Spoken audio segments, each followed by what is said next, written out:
Hey y'all, bear with me because I've never created one of these before, so I'm just really hoping and praying that I don't talk for 20 to 30 minutes and then find out nothing recorded. So if this worked, hurrah!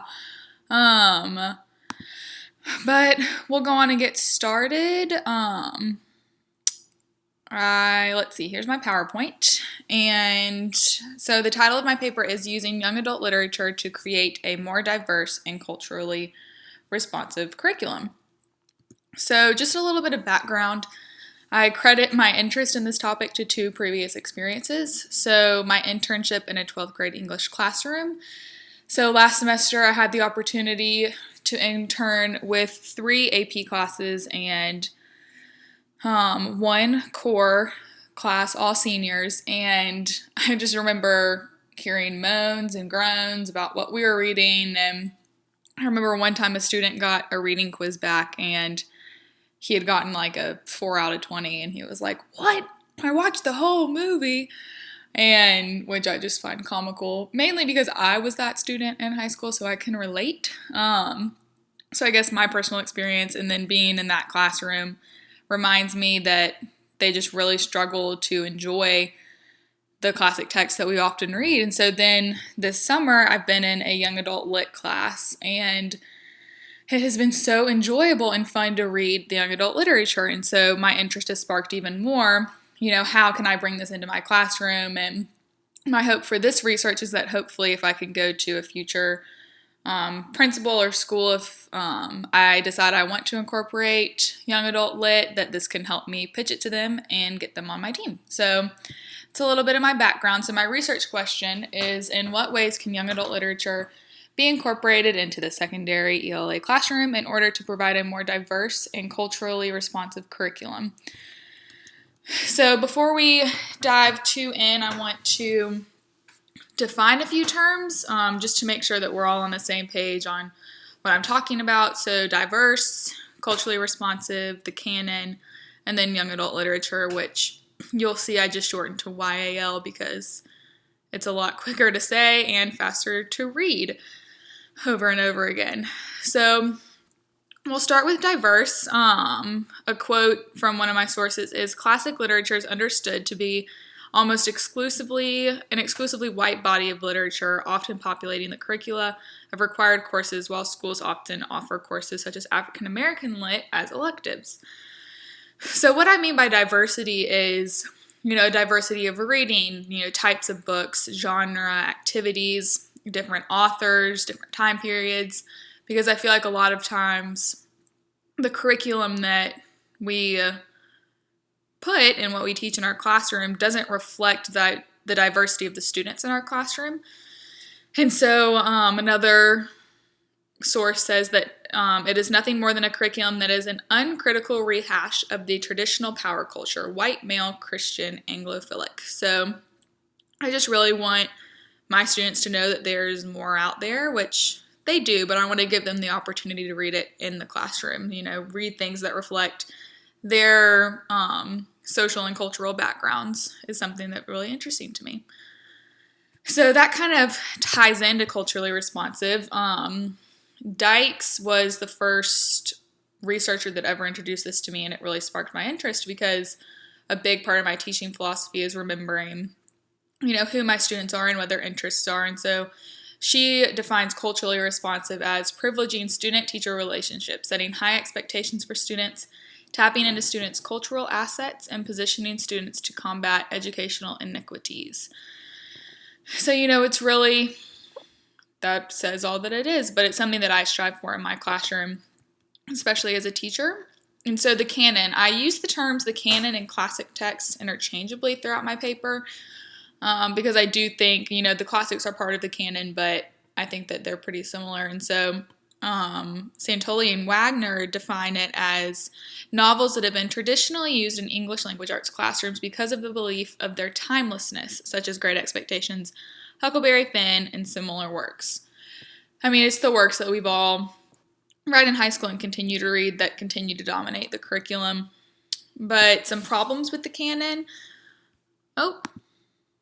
sorry, that happens sometimes, is that many of them deal with the human condition, but young adults have trouble relating to that because they haven't fully lived enough yet or had the experiences to really understand it. And so a lot of the problems that the canonical texts talk about, our students can't relate to, which is a big part of why they aren't enjoying them. And the canon also creates the illusion that literature only refers to a narrow list of texts. There's an expectation that students must receive the national curriculum in the same way, regardless of their diverse backgrounds, experiences, and preferences. So not only is the canon itself not diverse, but it kind of reinstates this idea that there's one type of reading and one type of English and one type of writing, and if you don't fit into that, then you're wrong, and it's something that I think the curriculum reinforces, which I'll talk about in a little bit. But it's definitely a struggle, and another reason why I'm interested in incorporating YA Lit. I'm going to make sure that we are still recording, and we are. Okay, so then young adult literature. Gibbons et al. Defines it as both culturally and responsive, and it is written about characters with whom students can identify based on age, conflicts, and world perceptions. And YAL also includes a growing body of work that represents different ethnic and cultural groups. So the protagonists are almost always, well, not almost always, they are always young adults, and so it gives just an automatic starting point for students. They can connect with that person and understand their phase of life, and the struggles are likely to be similar to what the students are going through as well. So, with this understanding of YAL, why is it not a larger part of the secondary curriculum? It's obvious that there's some problems with the canon, and YAL, on paper just seems to be so great. Why isn't everyone doing that? Well, I would say that I found there are two main reasons. One is teacher concerns, and the other one is this pressure from the Common Core, state standards, and English national curriculum to teach the canon. So Gary Salvner provided 3 reasons that I really liked of teacher concerns. The first is that they still don't think young adult novels are considered worthy of their students' attention. So they haven't really gotten the merit yet that the canon has because they haven't been around as long or had enough time to gain that. But still, teachers struggle with that. Number 2, they're worried about losing time by trying to add YAL into the curriculum, and teacher guides traditionally do not allow for the use of young adult novels. So it's this combination of, it does take time. Any novel unit takes time, and especially if you want to change something that's been done the same way for so long. And so a lot of teachers struggle, and they're worried that they're not going to have time or they're going to lose precious time. And at the same time, there are a lot of materials out there on canonical texts, not so much on young adult texts. So it can definitely be a daunting thing to implement. And again, all of these reasons stem from this internal pressure from Common Core state standards and colleges and universities to introduce these texts to our students. So, Rybakova and Recanati discussed the Common Core state standards, and they noticed that even though some of these canonical texts can be categorized as YAL, like Catcher in the Rye, modern YAL has not gotten the literary merit yet, such as Shakespearean plays. So that makes sense why the Common Core would not be including them yet. That Shakespearean plays, they've been longstanding. It's something that they feel is very important for students to learn, whereas YAL is so much newer that it doesn't have that type of literary merit to back it up. And this isn't just Common Core state standards. The English national curriculum also reinforces it. And so teachers have very little room to move around that and implement young adult literature into their room. I mean, there's only so much time in the year, and there's only so much time that you can spend reading novels as whole class units. It doesn't have to be done that way, which is also something to look forward to later in this presentation. But getting back on track, many teachers actually feel guilty if they don't teach the classics, mainly because colleges and universities expect high schools to teach certain works, and students should be familiar with the list before entering college. And so there's also this duty that teachers feel they owe their students to teach them these works because they won't be adequately prepared for college if they don't know them ahead of time. And so they feel that it's their responsibility to make sure that they get that education. So, as a result, many teachers feel that young adult literature doesn't have the qualities of canonical literature, and therefore it can't help students meet the same curricular objectives, right? That's basically what they're saying, is it's not in the Common Core, which is the standards I have to abide by. YAL isn't required by universities, and so in order for my students to be prepared, then they just have to read the classics. However, research has proved that incorporating YAL has actually improved test scores and encouraged student engagement with the texts. So, Johnston and Ivey examined 4 8th grade English teachers who abandoned whole class assigned texts for student-selected self-paced reading. And the collection of books that students chose from was Young Adult Lit. And instead of focusing on comprehension checks, the teachers in the study focused on interactions, observing their engagement. So this is obviously very different than the traditional novel unit with reading quizzes and making sure everyone knows the plot and everyone's following along and understanding the grander theme that we are working towards. Here they were more focused on students interacting and engaging with the text. And there were changes in the students' test scores from 7th grade to 8th grade. So the percentage of students passing the test went from 78% to 85%, which 85% passing is pretty impressive. 78 was too, but, it just kind of proves that there's something there that means the text should be working together. So, based on research, it's clear that the canon is beneficial as it prepares students for college. But when read alone, students struggle to understand the content and can't relate to the characters and develop an overall dislike of the texts. So, based on the Common Core state standards and what's always been done, research is not saying that the canon is something that needs to be thrown out the window. I mean, obviously it's still very beneficial, but it's more of a recognition that students struggle to grasp that entirely on their own. And a lot of researchers have said that it forces their students to rely on teacher opinions. I remember one source said that a student interview, the student said, classic books are when we read and wait for our teacher to give us a glimpse of understanding. And that's so hard as a teacher because you want your students to have ownership over what they read and be able to arrive at an understanding on their own. But a lot of times, the concepts and plots and language and what's going on is too far away from what they live every day that they can't grasp it and they can't fully relate to it. So, the question then becomes not what we teach, but how we teach. And what I mean by that is it's not saying the canon is better than Young Adult Lit or Young Adult Lit is better than the canon. No, we don't want to put them against each other, but it's instead looking at how they can work together to create well-rounded and engaged students. And what teachers don't realize is that there are various ways to incorporate it without entirely scrapping a curriculum and just sticking to the canonical text. So that was a lot of the teacher reluctancy that we talked about a few slides ago, is teachers are worried they won't have time or there aren't enough resources to help. And so, it's just something that they would probably like to do, but it's so daunting that they don't do it. However, I'm about to go over 3 different strategies, and each one, 3 different strategies for incorporating YAL, just to clarify. And just so that y'all know, there are so many other ways. But because my research question seeks to discover how to create a more diverse and culturally responsive curriculum, that's why I've chosen these 3. And they are pairing, which I just noticed I misspelled. Pairing, scaffolding, and independent reading. That is so unfortunate. But we'll start with pairing. I got it. I spelled it right on that one.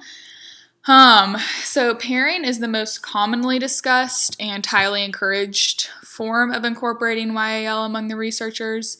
Velasquez, I've never actually said that out loud, but V, says that pairing is the best way to use it because reading a book with similar themes, symbols, and plots and characters allows for a student to better relate and understand the classic's work. Similarly, Emig suggests that pairing it with the classics helps students make connections on their own because the young adult literature helps them see it, and then they can see that theme or whatever it may be represented again in the classic. Also, to address teacher fears that they're going to be entirely on their own, there are a lot of resources out there that help teachers decide what texts work well together.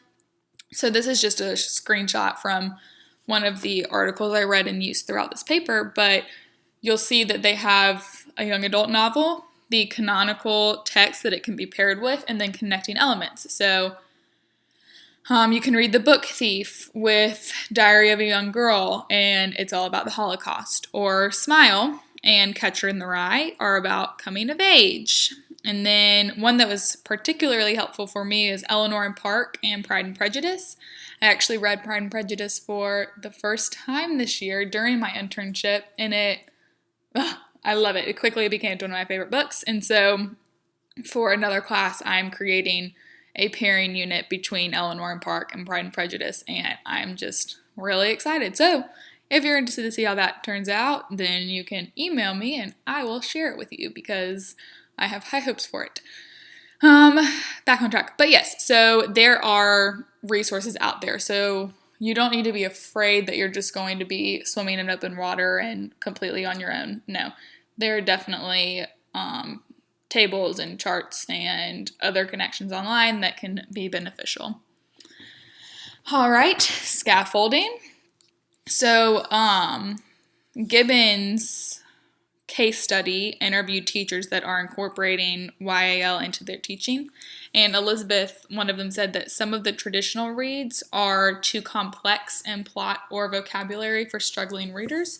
So it can be really good to scaffold YAL with the classic by reading the young adult novel first, and then students become acquainted with the theme or the subject or the type of characters, and then they have more confidence in themselves to apply that to a more difficult, per se, text with language and characters and a time period that they can't really relate to because they don't understand the struggles. And Santoli and Wagner also discuss it and say that literary elements and devices that are found in the classics can also be found in good quality young adult novels. So the language skills, literary language, and techniques and literature lessons that can be taught through the classics can also be taught through young adult fiction. So this also goes to that question of, young adult literature not having the merit or being of the same quality that people argue, but it definitely is of the same quality. The language might be different, but that doesn't mean it's less complex or less important for students to read. It's just something that they can relate to, and it helps prepare them for those texts, the canonical texts. Coles also interviewed students before beginning a unit on Shakespeare, and a majority of them said that his works provide a high degree of intellectual challenge, but may also be used to judge people's intellectual worth. And at the same time, the difficulty relies students to rely on interpretations from their articles, which I say connecting back to Gallo's article, that was what I said earlier about, the classic texts are, you read something and wait for a teacher to give you a glimmer of understanding. That's what I mean by that. But yeah, so a lot of times the high degree of intellectual challenge that they're talking about comes from the canon, and students either don't believe in themselves enough to do it, so they just shut down and wait for their teacher to tell them, or they feel judged by their classmates because they can't understand it, and then in the end still aren't responding well. So it's all encompassed in the same thing, but reading a book beforehand can help them get more confident in their abilities to understand literary elements and everything that's going on in a text that they can then apply to the classic text. They're not trying to do the understanding and the reading at the same time. They have the understanding first, so then they can read and apply that understanding. Creating a balance between YAL and classic text also helps prepare students to make the connections on their own. This is what I've been saying. And it gives them more confidence when they encounter the more challenging texts because they can relate to the characters. They're the same age. The language is more colloquial and plot developments are more easy to connect with. So again, that's kind of redundant. Sorry, I got ahead of myself. But it gives students more confidence. That's one of the main things. And I also believe that it just shows them how enjoyable reading can be in the classroom. All right, independent reading. This is the last area that I cover in my research. So Johnson and Ivey conducted a qualitative case study that examined the 4 8th grade teachers. I told you this earlier, and they noticed that through their engagement with the books and one another, the young adults recognized the possibility and cultural tools shaping their individual and collective lives. So by reading the young adult literature, even not in the novel unit setting per se, but in an independent unit, they could see that the students were beginning to understand the possibility and the impact that these books can have on their lives, which for me, to see students do that is just so inspiring and gets me really excited. And another study that Ivey did with Broaddus concludes that there are 2 ideas why students love independent reading, and one is students are not interested in the books selected by their teachers. It gives them a sense of ownership to pick it on their own, and up to this point, teachers have been choosing pretty boring books that they don't understand or enjoy. So there's this stigma that they're not going to like what teachers pick. So if they can pick their own, that automatically gets them more interested. But also, the class novel units take up a lot of time, and it takes away from students doing what they like most, which is just simply to read. You don't want to read with the intention of getting the questions right on the study guide, or thinking about what's going to be on the test, or am I getting this theme right? I need my teacher to tell me because I can't do it on my own. But the independent reading gives them the opportunity to just read and enjoy what books can bring and give them. And at the same time, they don't even realize the way that they're improving their brain function and ability to read those more difficult texts later on. So what? This is a quote that I wanted to end on because I think it's really helpful. If we are honest, we know that such adult exhortations never appealed to us as young people, and their power has hardly been enhanced in the succeeding years. We must therefore connect those much revered, much treasured classics to something that our students can immediately understand. This just kind of sums up all of the research. It's not getting rid of the canon. It's not saying the canon is bad, but it's recognizing that the canon is difficult, and classic texts have plots and characters and settings that young adults have probably not experienced on their own. And so incorporating young adult literature can really help them create more of an understanding, but also enjoyment for those classic texts. So this is basically what I said. Sorry, I got ahead of myself again. It's not about which one's better, but it's about creating a better curriculum overall that is both diverse and culturally responsive to our students' needs. So I hope that you enjoyed this presentation as much as I've enjoyed doing the research for it. It's something that I've been interested in from the beginning, and it got me way more excited about bringing young adult literature into the classroom and something, thinking about, I can do it scaffolding, I can do appearing, and I can do independent reading, maybe as an end of the year, fun, relaxing time. So that's about it. If you have any more questions, please email me. I would love to talk about it. But I hope you all enjoyed.